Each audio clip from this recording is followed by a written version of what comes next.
Welcome to our presentation today. This is student-led IEPs, Cultivating Independence, and we're glad that you're all here. So just a little bit about Matrix. We work to empower families of children with special needs to understand and access the systems that serve them, to help families advocate and be role models for their children. And Matrix is, we have a few different designations that we like to let you all know about. We are a federal parent training and information center, which means we have some federal support to serve families. We're also a California Family Resource Center and a California Family Empowerment Center, which means that we have some state support as well. And as we obviously appreciate that, it's not enough. So we are open to donations from people like you. So thank you if you are able to donate, but all of our services are free to parents. So just to get started, so my name's Erica. I'm a parent advisor at Matrix, and I will pass it on to you, David. Okay, thank you, Erica. My name is David, and I'm also a Matrix parent advisor. I've been with Matrix about 1.5 years. I have a granddaughter with autism that I advocated for and spent a lot of time working with in the past several years. But my main thing that I bring to Matrix is that I'm a retired director of special education and spent my career working in special ed as a teacher and as an administrator. I worked at a California State University for many years teaching special ed classes.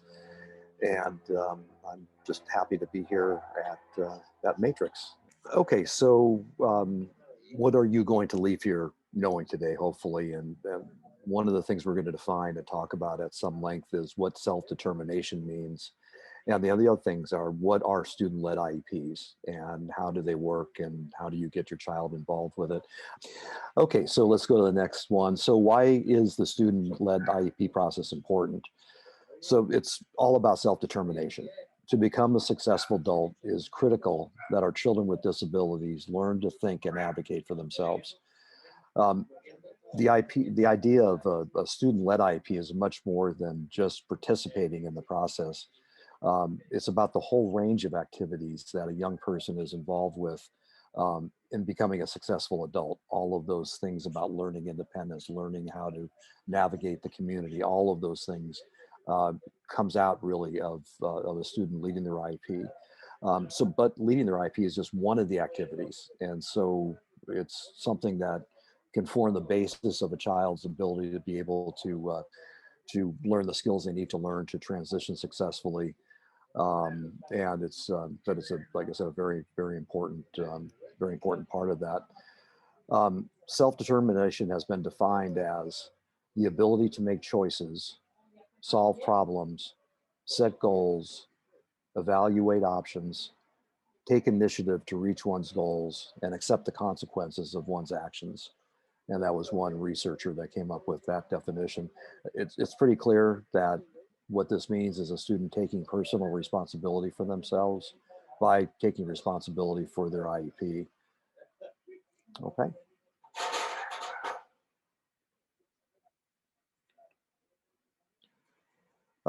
Student-led IEPs are one of the most effective ways to teach students with disabilities how to practice self-determination.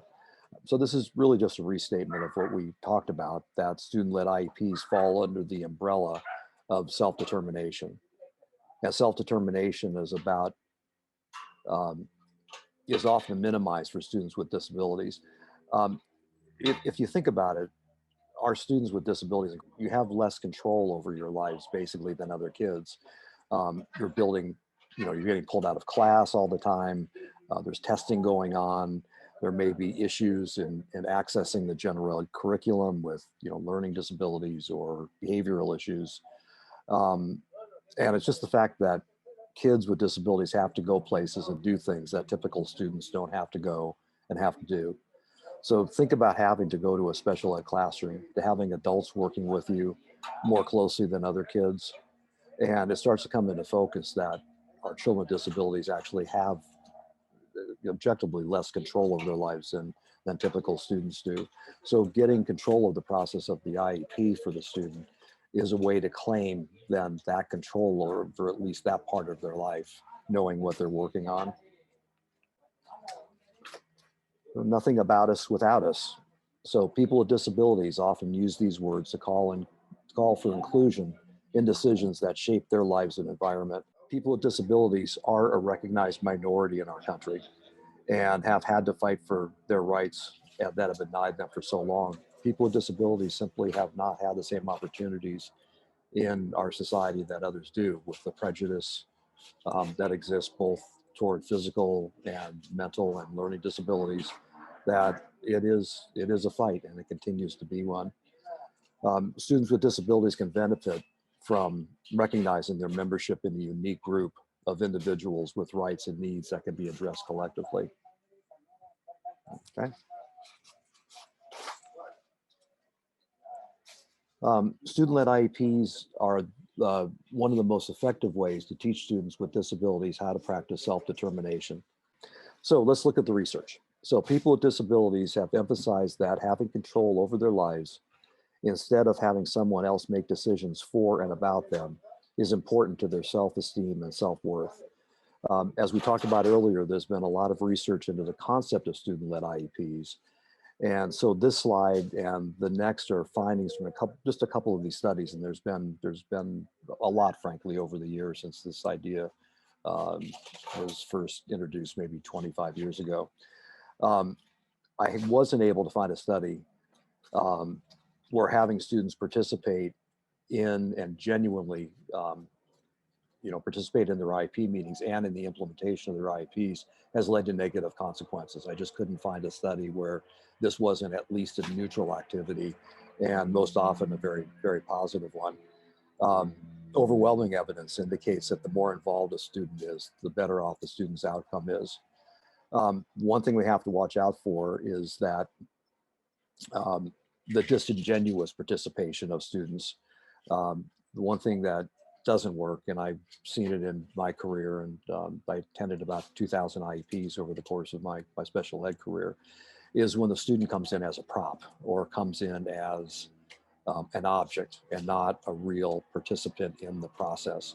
Even if they're little, if they can have a say into what it is, it needs to be genuine to make it actually work that way. Otherwise, kids pick up the fact that they're being used as props pretty quickly. Okay. So students with disabilities who left school more self-determined were more than twice as likely as their peers to be employed 1 year after graduation, and they earned significantly more money. So that's what the goal is for special ed, not necessarily to earn more money, but to help our students become independent, successful adults. And there's real data as to what indicates, a successful adult. There's criteria that we use, that someone's meaningfully employed, that they are a member of their community, that they're participating in organizations or in some way, involved in the community, that they're able to independently live and shop and take care of their finances and so on for themselves. So there's real numbers that we can use to determine the success of an adult. The unemployment rate among former special ed students is very high. Depending on the disability type, some are higher than others. However, across all disability categories, the rate of unemployment for students that actively participated in their IEP process is significantly lower than their peers who did not actively participate. And these studies I have noted at the end, and you can take a look at those to see for yourself. But these are significant numbers. These are not just marginal numbers. Okay, so what is a student-led IEP? So a student with a disability holds a leadership role during the IEP meeting and actively participates in the writing, creation, and implementation of the IEP. Before we get into the specifics here, I do want to say, and I'll say it in a further slide, that it does depend obviously on the functioning level of the child about how far they can go in terms of that participation. So if you have a child maybe with an intellectual disability that's unable to read, or that's unable to fully understand some of the goals, you go as far as you can and break those down so they can understand what their goals are, because even a child that has the least independence in terms of their functioning level has the right to be able to know what's going on with them and what their part in this whole thing is, and that is possible for any level of child, basically. But as far as a student taking a leadership role in IEP, it seems like, a radical idea at first, but research has been going on to this field it's been at least 25 years. But so far, too few school districts have adopted the idea, and many educators have not even heard of student-led IEPs.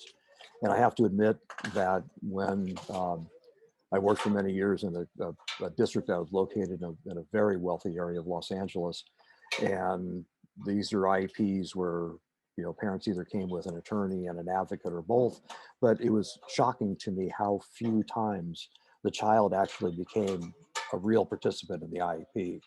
And I think that's a mistake on the part of parents. And I also worked in a very low income area in special education. And I saw the same thing where parents just did not want to get their kids involved in the IEP, sometimes because they didn't want to upset them, or sometimes they felt that they weren't ready for it. But the research is saying that in almost all cases, it's a positive idea. So students who actively participated throughout the IEP planning process are more likely to be engaged in school and successfully achieve their goals. So upon reflection on that, it seems obvious that the more a student is involved in their IEP, the more involved they'll be in how it's implemented. Just knowing what their goals and accommodations are, that naturally leads to a greater sense of control over the process.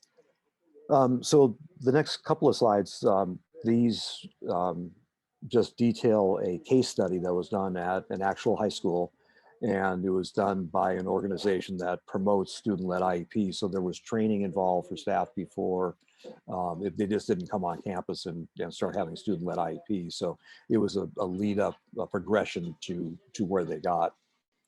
So, but at one high school, team members were interviewed about student-led IEPs, and participants reported that meetings were more relaxed. There was a more positive atmosphere, and they were focused more evenly on growth and accomplishments, as well as inevitable weaknesses. Parents tended to contribute more during the meetings. IEPs were more of a team effort rather than a teacher directed. And general education teachers reported a different perspectives with students who are often more passive and quiet in a large group setting. I think we're at the next slide, Eric, I'm sorry. Yeah, sorry, I just read this, so I'll just take a second to let you take a look at that. Okay, sorry, we'll go to the next one. One administrator remarked, oftentimes parents of students with disabilities have had to struggle with their students about school, but with student-led IEPs, parents are proud of the confidence and growth exhibited by their in-charge students. Okay.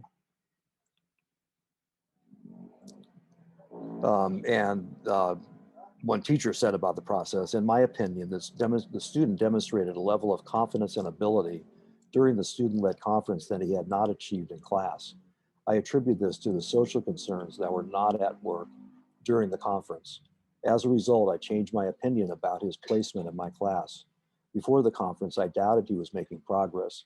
The conference convinced me that he had made great strides, or greater strides than I had thought. In short, everyone leaves smiling, summarized the teacher, even when tough issues were discussed. Okay. So what does the participation look like? And we talked about this, a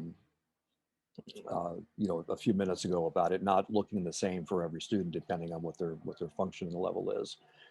So it should be individualized and based on the age, needs, and abilities of the student. So as a young student, a student may drop in for a meeting just for a few minutes, maybe introduce themselves, maybe say something about what they like or dislike about their IEP. But as time goes on, based on the ability of the student, the participation should be gradually increased. So eventually students should be able to write their own goals and accommodations and modifications. So even students with more involved disabilities can participate with a much greater degree than we might think possible. Don't underestimate your child's ability to know what they want and what can be done to achieve it.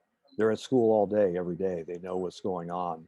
So they're able to, if they're able to participate, they can give us great insight to how, how the workings internally go of their IEP. Okay. So some of the responsibilities students can take are prepare and send invitations, conduct introductions, make a presentation, communicate strengths, weaknesses, needs, and interests. These are just some ideas about how a child can participate in the IEP process. To make sure that they're involved early, though, and to the greatest extent possible, and also to make allowance for things like communication problems or behaviors. So the more a student becomes, the earlier they become involved, the more used to they will be going to the meetings. They'll understand more what's expected of them in terms of what their participation is. And then they can also start getting that sense of independence where they're feeling freer to make contributions to the team.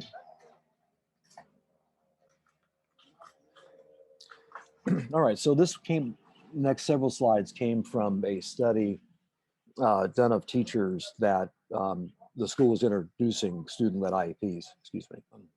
And so they wanted to get some feedback from their teachers as to what some of the issues were, because they wanted to deal with the issues beforehand and to see if they could get more buy-in. So your IEP team or school in general may have questions about how the process works and what obstacles may get in the way. And following are some questions brought up by teachers in a study. Okay, so let's go ahead and just look at the questions then. So the questions, what about the lack of time we have at school? Again, this is a teacher question. Okay, so think about priorities. Remind your team how critical this is. An adequate place to start is with as few as 4 or 5 class periods or sessions to teach a student how to lead their own IEP. Student gets more experience, it will take less time to prepare. So what the researcher is saying that like at a directed studies class or a class where a student with special needs may have that one special ed class, this is something that should be taught in that class, how to actually participate in it in a real way and not just to show up for the meeting. So the second bullet that the teacher is talking about refers to direct instruction time that will be needed to teach your student actually how to participate. So you and your IEP team will need to determine what that instructional time will look like. There should be a goal written as to that in the IEP because someone needs to be responsible for teaching those skills. And then there needs to be the service time involved in actually teaching the student what they need to know. It could be things like they're going to be working on their accommodations only for a while. And when they're in a general ed class, they know that they're supposed to get extra time on a test and the teacher doesn't provide that. And so they're advocating themselves by saying, I get extra time on my test. So it could be something as simple as that starting with, or they could work on their goals. So I think the biggest thing with the accommodations for students once they leave high school is that if they're in college or if they're in the workplace that is responsible for observing mobility laws, then the more a student in high school knows what their accommodations are in high school, how they learn what they need to do in order to access the curriculum, that translates directly out to college or the workplace in knowing this is what I need. And so if they've not had that experience in high school and they go on, then it's going to be tough. They're not going to know what that accommodation feels like or looks like, or how to advocate for themselves. Okay.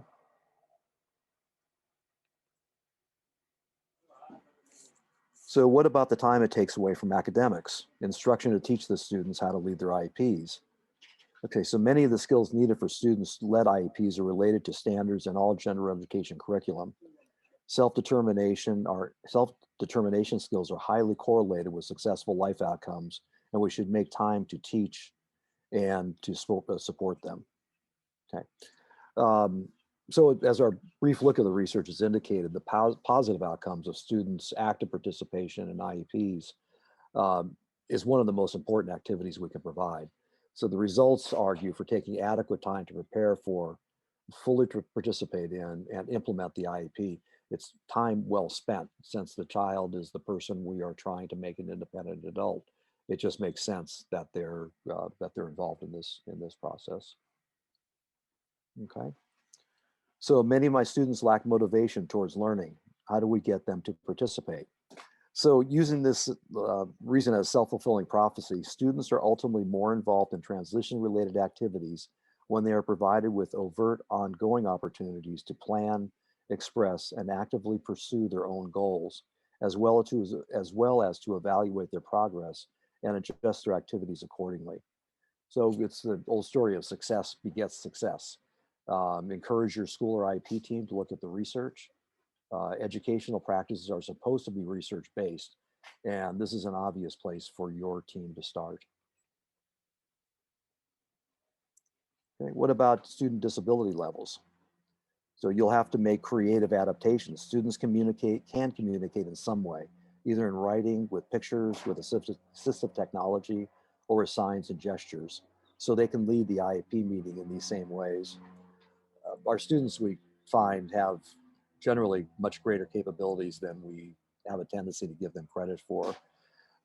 If you look back at that case study that was conducted at the high school, and we saw that both administration and a general ed teacher were surprised about how competent their students were. Um, so having them in a setting where they're feeling that they can help the process, or where they're even participating, can show that they are uh, much more capable than they might think they are. Communication difficulties should not stop participation, but they need to be accommodated for in creative ways.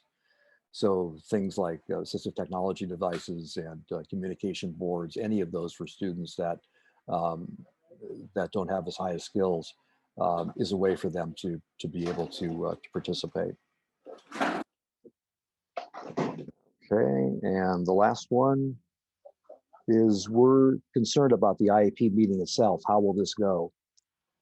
Yes, the meeting won't be as scripted as past meetings. True, but you can't be sure what the students will actually say at the meeting, but it is definitely worth the risk. Students may surprise you with how perceptive and polished they can be. And it's a good thing to lose some control. If you always get your way, your students are not being allowed much self-determination. So it's okay to take chances.